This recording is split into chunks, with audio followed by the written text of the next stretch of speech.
Hi, everybody. Lawrence Pritchard here at Flat Rock Distilling Company in Napoleon, Ohio. This is kind of a prelude to so you want to open a distillery as promised. I just want to do a quick video to kind of go over what we're doing, what our plans are, some of the changes that are coming up for the distillery, and a couple other things really quick. I do want to say congratulations to Ewok and Van. I heard that they're heading on to another distillery to produce their products. I don't know if you knew, but we did do a little bit of work with both of them, and I'm happy to see them going into a bigger distillery and making their dreams come true. Because I got into this business and work with people to make labels to make their dreams come true and get their label out legal. Not really about money. If you know me, my situation here in Ohio, I live in a small town, very, very small town. My distillery's in a small town.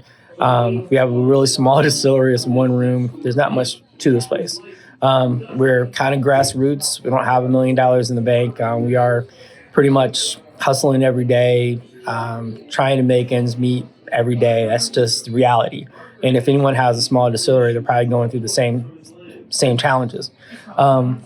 And that is a tough thing about having a distillery, and that kind of leads me into, so you want to open a distillery, what it's going to be like. If you have $1 million in the bank, you're probably not going to have the same challenges that we had here or other smaller distilleries do. I wish I had $1 million in the bank, because if I did, every person that came to me asking for a label, I would absolutely be there to say yeah. Because it's not about the money for me, it's about making people's dreams come true.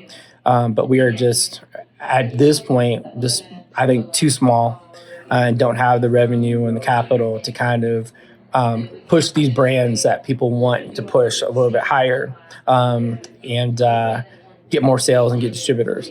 And there's a lot of factors that go into that, and I'm going to go over that in this video. So one of the biggest challenges for me opening a distillery, other than we opened during a time where there was economic kind of, not a recession, but a downturn in our area, was not having the capital that we needed to do marketing or get materials when we needed it. That was always really a tough thing for us. And you really need a lot of money to run a distillery.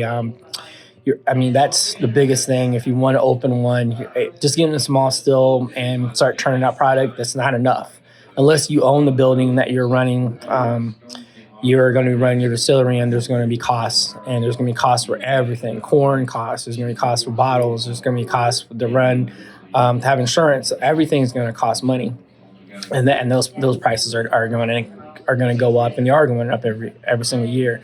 So that's a challenge if you want to do that. And if you are, I'm not saying that I'm a younger person, but if you're younger and you have kids, that's another big challenge. Because one thing, and a lot of people that know me and friends that are pretty close, they know that I'm a family man. I've got 4 kids, and I've got responsibilities, and I've always had a philosophy that I'm not going to let my family suffer for my dream. Meaning, this distillery is a dream. It's not my job. I don't get paid here. I don't make any money here. Everything that we make here goes back into the business. That's just the way it has been from the very beginning. And that's just the way, if you want to start your own small distillery, that's probably what you're going to have to do too. You're not going to make any money the first probably 5 or 6 years. And there's going to be some people that own distilleries. Maybe they do well. Maybe they have a little more extra money depending on things so they can grow quicker. And that's an exception to the rule. But from my point of view, from what I went through, it was tough. And it has been tough because, like I said, I don't want my family to suffer because of what I want to do for a living. So I've always worked a full-time job as long as I've had this place. I've worked a full-time job. I bartended. I was a bar manager. I worked on a farm. I worked odd jobs here and there, and then I worked full-time for Frito-Lay. There's a lot of things that I had to do to make ends meet, and first, and then took care of the business second. That's something that I really strongly believe in, that I want to take care of my family before I even start looking at this place and taking care of things here. So that's something to think about if you have younger kids at home and you want to take care of them. It's, are you going to make enough to make a salary that your family is going to live comfortably? And you can put money away for education and cars and all this other stuff that your kids are going to want to need. But that's something that I've always really wanted to make sure of is they didn't suffer financially because of something I wanted to do for a living. And and that's one of the challenges for me for having this distillery is not having the money that we need when we need it, when we have a big order or we have an opportunity and I can't capitalize on it. And that is just because it's not because a lack of skill or a lack of hard work. It's just I can't. I'm working 60, 70 hours a week. I'm getting as much overtime as I possibly can because my wife and I are trying to plan for me to leave a full-time job so I can come here and work full-time. And that's something that we've done for the past year. Brewed at different places. I tried to do different things, partnerships and mergers and all kinds of stuff that just didn't work out because I was really thinking about my family first and then the distillery second. But the good news is for the first time, my wife and I really, really planned well, and we did a great job of working hard together to get to a point where for the very first time this month, I can work at the distillery full time. And that's a really important thing for me because this is the first time I can actually be here full time and put my full effort and attention into making sure orders are done and quality control and regulations and all this other stuff that we have to do. Hour or two a day that I can focus on, and one day a week when I was off that I can actually do any kind of production. And again, if you're close to the distillery, you know what's going on here. It's just me. I'm doing a lot of the production, pretty much all of the bottling and the packaging. Yeah, really worked hard to get me to a point where I can actually be here full time. And so that's all we've been doing is hitting the ground running, scheduling tastings in Columbus, really kind of going after the low-hanging fruit, getting Hucks. We do a Paracorn whiskey for Huck from the Moonshiner Show. We do Strawberry Glow for Rich Regal. And we're really excited to work with everyone that we have labels with, including Wade Jennings, to really get their product out there and really getting things moving for them. Excuse me. So we're excited about that. But that's one of the things I kind of wanted to go over. Not really like, oh, this is the reason why we're not making the sales that we want to make or why we're not growing as quickly as we want to grow. It's just this is the first time I really had a chance to be here full time and focus on the distillery first time. But like I said, I'm not going to make any kind of apologies for taking care of my family first. I think that's a man's job is to take care of his family, make sure his family is safe and fed and happy. And that's what I set out to do, and then do this as I could, with the understanding that eventually we're going to make a deal or we're going to find a distributor or something big is going to happen where we can actually walk away and do this full time. Well, it just so happened that my wife and I looked at each other and said, hey, no one's going to help us but ourselves. So we set out to work our butts off and put in as much overtime as we possibly could and save as much money as we could too, so we can have a little bit of a buffer for our family so I could focus on the distillery. And that's something you're going to run into if you're going to run a distillery. There's always going to be issues with trying to get enough money for bottles or for grain and quarts. When you buy things in bulk, it's a lot cheaper. And that's something that we've never really got a chance to take advantage of until now. So that's kind of what I wanted to go over a little bit in this video.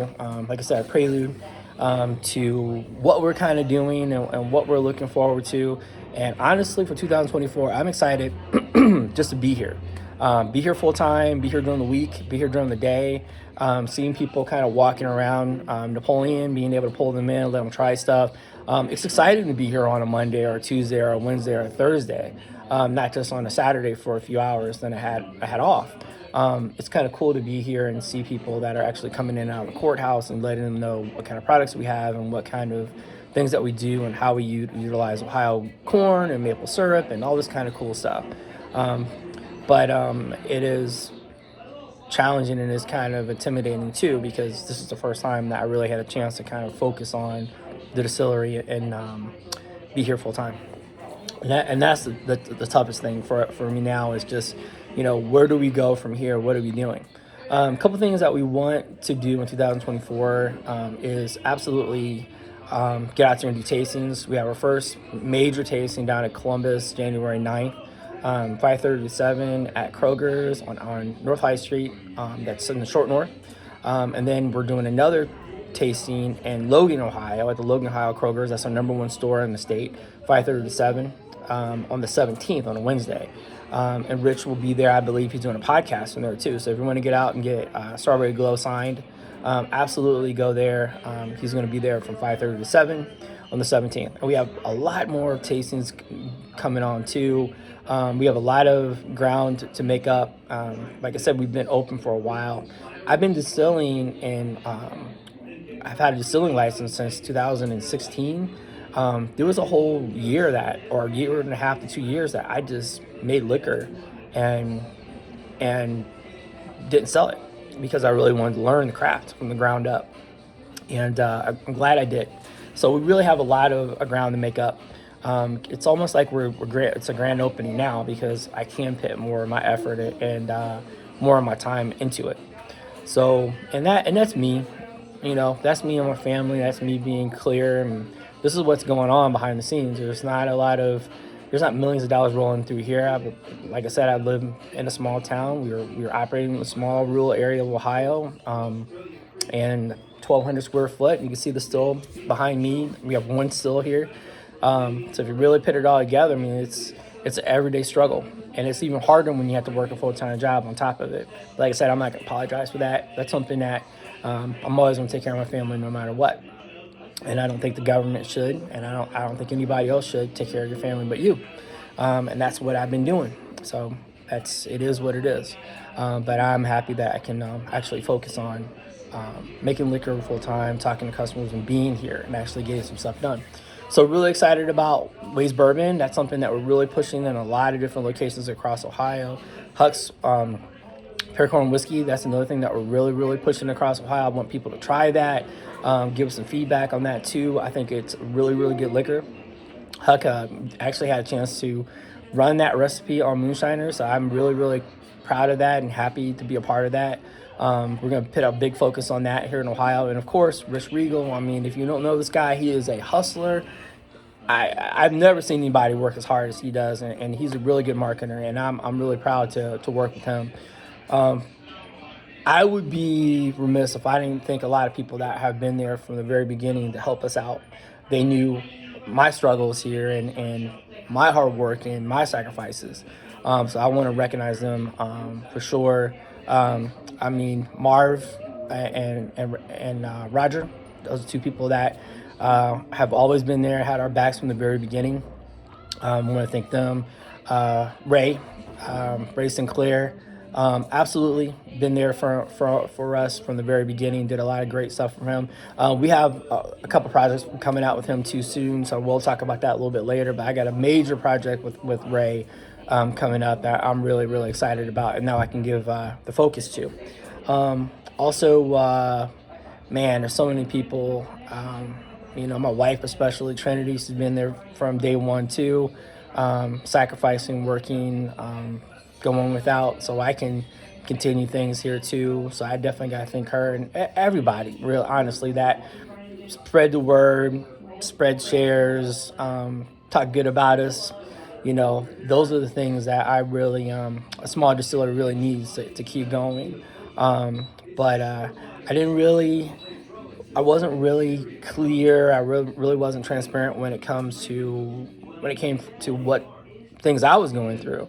But I didn't really want to elaborate until I knew that we're in a place where we kind of move forward full time as a company. But I mean, it's been hustling every day, working a full-time job, taking care of my family, and then doing this when I could. That was pretty much my biggest challenge. But now I can focus on this place full-time. And again, I hope everybody gets a chance to come out and see us at the tastings. I hope you grab some jars of the Pearcorn whiskey for Huck. I mean, I believe there's still jars in Murphy, North Carolina liquor store, because we're actually selling in North Carolina. We're trying to get more product there. I think there's product at the warehouse in Raleigh that's headed that way as well. So we're really excited about that. So there's a lot of challenges. I'm running a distillery, and having to work a full-time job and not being able to be in the distillery doing things and not having the support and help that you need as far as boots on the ground, people actually selling or people actually coming in and bartending or helping you run because you don't have the money to pay them. That's the toughest part of this job for me, or this running the distillery for me, because everything falls back on you. You have to take care of it, and you're gonna find yourself in a situation where the buck stops at you. No excuses. You're the one whose ass is on the line. You're the one that the state is looking at, the feds are looking at. You're the one who has to answer for everything, and that's kind of where I've been since we've opened this place. We're making some great products. We're getting a lot of different Kroger locations all across Ohio. We're hitting the ground running. We're doing these tastings. We're getting our brand out there. But, I mean, this is a grassroots distillery, man. I mean, we don't have a lot of capital to kind of fall back on. This is, one run at a time, one case at a time distillery. And that's a tough way to do things. So if I was going to give anyone advice, try to save up as much money as you possibly can when you open, because it's nice to buy things in bulk, have things ready to go, have bottles and jars and labels, and everything that you need is there already. Not just because when you buy things in bulk it's cheaper, but also it's there. So if you're like, oh man, it's got this really big order, everything I need is there. Everything I need is here. I don't have to scrounge around. I don't got to go here. I don't have to, max out a credit card to take care of this or that. Everything is there. So that would be my biggest advice. Another thing is, make sure you have a fallback plan. So if things don't work out, you can go back to your old job, or you can jump into another job. You don't want to find yourself in financial issues because you're trying to run the distillery and you find out it's not going to work. You have to walk away from it. At least you can go and pick up some hours somewhere too. And that's something I've done too. Like I said, I know how to brew. I've had a brewery for like 10 years, so I've used brewing as a way for me to make extra money, jumping from brewery to brewery, helping here and there. There's no shame for me making money for my family. It's a humbling experience going from, you're on this TV show and you have a distillery, now you're here helping me brew, or you're cleaning out a mash tun, or you're doing this and that. I don't care, man. Whatever job I can get to make extra money if I need it, it doesn't really matter to me. It's about taking care of my family. So that's kind of it in a nutshell. It's kind of what I want to go over. Again, Ewok and Van, I want to say congratulations to you guys. I'm happy that you guys are getting into another place. And your dreams are growing, and what you want to do for your product is coming true, and I'm really proud to be a part of that, as pretty much a highlight of my career as a distiller, to be honest with you. Hope to see everybody in Columbus. Like I said, we have more tastings. Check out our Facebook page, Flat Rock Distilling Company on Facebook, and also on Instagram. I think it's Flat Rock Distilling.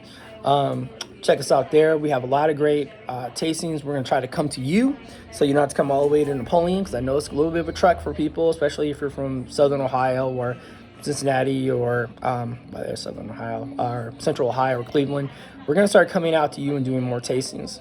We got a couple more plans too. I want to keep those kind of closer to the chest, but essentially it's increasing production, because we have a great increased demand right now. We need to increase production. And that's what we're working on right now, is actually doing a large production increase. More bourbons, more whiskeys, a couple more products that we're really excited about. So we wanted to really hit the ground running for 2024, but I'll do more videos and talk about those things too, once we get our plans straight. So I just want to say, hey, thanks a lot, everybody, for the support. Hope I'm not forgetting anybody to thank, but there's a lot of people out there that has supported us from the very beginning, and we're just getting started. Thanks a lot, guys.